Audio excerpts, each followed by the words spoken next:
Ayan yung aking plant. Nasa paso. Parang tingin ko, gusto ko siya i-transfer.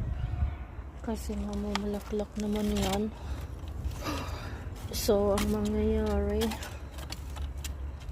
siguro malaki na yung planter na yan eh.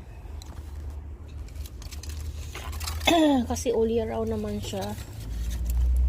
Kahit winter mamamatay, pag summer bumabalik. So may strawberry ako dyan.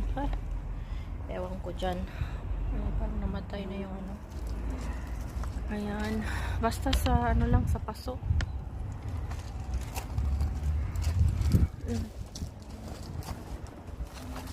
Ewan ko anong tutubo dito, yun.